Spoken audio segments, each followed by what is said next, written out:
ಈ ಹಣನ ನೀವು ಪದೇ ಪದೇ ಏನೋ ಒಂದು ಸರಿ ಏನೋ ಮಿಸ್ಟೇಕ್ ಆಯಿತು ಪರವಾಗಿಲ್ಲ, ಪದೇ ಪದೇ ಡೈವರ್ಟ್ ಮಾಡ್ತಾ ಇದ್ದೀರಾ, ಪದೇ ಪದೇ. ದಲಿತರ ಹಣ ಇದು.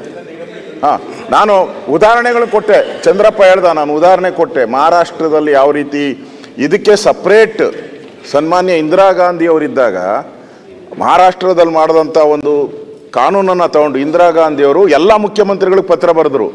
ನೋಡ್ರಿ, ಇದು ಫೈನಾನ್ಸ್ ಮಿನಿಸ್ಟ್ರು ತೀರ್ಮಾನ ಮಾಡಬಾರ್ದು. ನಾನು ಹೇಳ್ತಾ ಇದ್ದೀನಿ, ಇಂದಿರಾ ಗಾಂಧಿ ಅವ್ರು ಬರೆದಿರೋ ಪತ್ರ, ಮಾದೇವಪ್ಪನವರೇ, ಇಂದಿರಾ ಗಾಂಧಿ ಅವ್ರು ಬರೆದಿರೋ ಪತ್ರನೂ ಕಳಿಸ್ಕೊಡ್ತೀನಿ ನಿಮ್ಗೆ ಬೇಕಾದ್ರೆ. ಇಂದಿರಾ ಗಾಂಧಿ ಅವ್ರ ಪತ್ರ ಬರೆದಿದ್ದಾರೆ, ಮಹಾರಾಷ್ಟ್ರದಲ್ಲಿ ಈ ಥರ ಮಾಡಿದ್ದಾರೆ. ದಲಿತರ ಅಮೌಂಟ್ ಏನು ನೀವು ಫಿಕ್ಸ್ ಮಾಡ್ತೀರಾ? ಅದು 25%, 30% ಏನು ಫಿಕ್ಸ್ ಮಾಡಿರ್ತೀರ? ಅದನ್ನು ಫೈನಾನ್ಸ್ ಮಿನಿಸ್ಟರ್ ಡಿಸೈಡ್ ಮಾಡಬಾರ್ದು. ಕನ್ಸರ್ನ್ ಮಿನಿಸ್ಟರ್ ಮಾದೇವಪ್ಪನವರು ಕೂತು ಎಲ್ಲ ಇಲಾಖೆಯನ್ನು ಕರಿಬೇಕು, ನಿಮ್ಮ ಇಲಾಖೆಯಲ್ಲಿ ದಲಿತರಿಗೆ ಎಷ್ಟು ಕೊಡ್ಬೋದು ಅಂತ ಎಲ್ಲ ಇಲಾಖೆ, ಹೆಲ್ತಿಂದ ಹಿಡಿದು ಎಲ್ಲ ಇಲಾಖೆಯವ್ರು ಕರೆದು ಅಲಾಟ್ ಮಾಡಬೇಕು. Just like A finance minister. Indira Gandhi ಪತ್ರ ಬರೆದಿದ್ದಾರೆ, ಅವ್ರು ಬರೆದ್ರೂ ಅವ್ರಿಗೆ ಬೆಲೆ ಕೊಡ್ತಾ ಇಲ್ಲಲ್ಲ ನೀವು ಹಣನ. ಈ ಗ್ಯಾರಂಟಿ ಏನೋ ನೀವು ಮಾಡಿ, 100 ಗ್ಯಾರಂಟಿ ಮಾಡಿ, ನಮ್ಗೇನು ಸಂಬಂಧ ಇಲ್ಲ. ನೀವು ಗ್ಯಾರಂಟಿ ಎಲ್ಲ ವಾರಂಟಿನೂ ಇಲ್ದಂಗೆ ಔಟವ, ಅದು ಬೇಡ, ಅದು ಬೇರೆ ಪ್ರಶ್ನೆ. ಈ ದಲಿತರ ಅಮೌಂಟ್ನ ನುಂಗಕ್ಕೆ ಎಷ್ಟು ಧೈರ್ಯ ನಿಮಗೆ? ದಲಿತರ ಅಮೌಂಟ್ನ ನುಂಗಕ್ಕೆ ಎಷ್ಟು ಧೈರ್ಯ ನಿಮಗೆ? ಬೇರೆಯವ್ರು ನುಂಗಿದ್ರೆ ಬಿಡ್ತಾ ಇದ್ದೀರಾ ನೀವು? ಮಂತ್ರಿಗಳು ಅನ್ಯಾಯ ಅಲ್ವಾ? ಉತ್ತರ ಕೊಡಿ. ಅಲ್ಲಲ್ಲ, ಚಂದ್ರಪ್ಪ ಏನು ಹೇಳಿಕ್ಕಿದ್ರೆ ಅಲ್ಲ, ಮತ್ತೆ ಈಗ ಹೇಳಿಬಿಡಿ ಚಂದ್ರಪ್ಪ ಅವರು.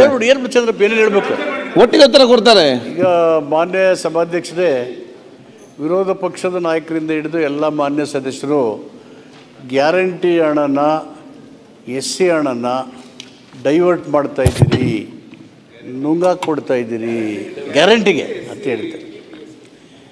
ಅದು ಈ SCP ಹಣನ ಡೈರೆಕ್ಟ್ ಮಾಡ್ತಿದ್ದದ್ದು ಆ ಕಾಯ್ದೆನಲ್ಲಿದ್ದಂಥ 7D ಡೀಮ್ಡ್ ಎಕ್ಸ್ಪೆಂಡಿಚರ್ ಅಂತ ಒಂದು ಪ್ರಾವಿಷನ್ ಇತ್ತು.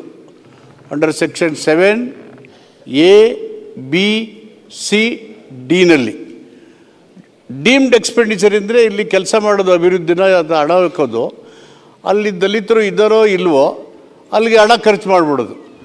ಆ ರೀತಿ ಅದನ್ನು ಡೀಮ್ಡ್ ಎಕ್ಸ್ಪೆಂಡಿಚರ್ ಮಾಡಿ ಇವ್ರದೇ ಸರ್ಕಾರ ಇದ್ದಾಗ 8,000 ಕೋಟಿ ರೂಪಾಯಿನ during Covid time and other time 8,000 rupees worth 8,000 crores were shown as deemed expenditure.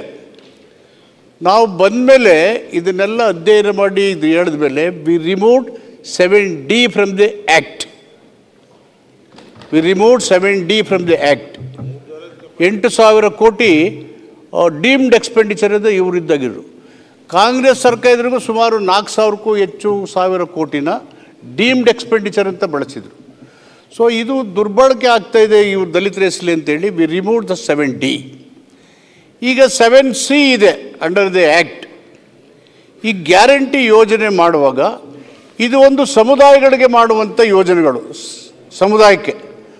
ಆ ಸಮುದಾಯದಲ್ಲಿ ಇರುವಂಥ ಆ ಯೋಜನೆಯಲ್ಲಿ ಬರುವಂಥ SC ST ಜನಸಂಖ್ಯೆ ಏನಿದ್ದಾರೆ ಆ ಜನರಿಗೆ SCP TSP ಹಣನ when you are taken out from the budget and the 24% is being earmarked, out of this money must go to the beneficiary of a common schemes where the SC ST's beneficiaries are belonging. ಇದನ್ನು divert ಮಾಡೋದು, misuse ಮಾಡೋದು ಪ್ರಶ್ನೆ ಬರೋದಿಲ್ಲ. Because the very act provides under the 7C act. ಎಲ್ಲ ಮಾನ್ಯ ಸದಸ್ಯರು 2013-14 ಸದಸ್ಯರಾಗಿದ್ದಾಗ ಬೆಳಗಾಂನಲ್ಲಿ ಕಾಯ್ದೆ ಪಾಸಾದಾಗ ಎಲ್ಲರೂ ಭಾಗಿದಾರರಾಗಿದ್ದರು. ಅಲ್ಲಿ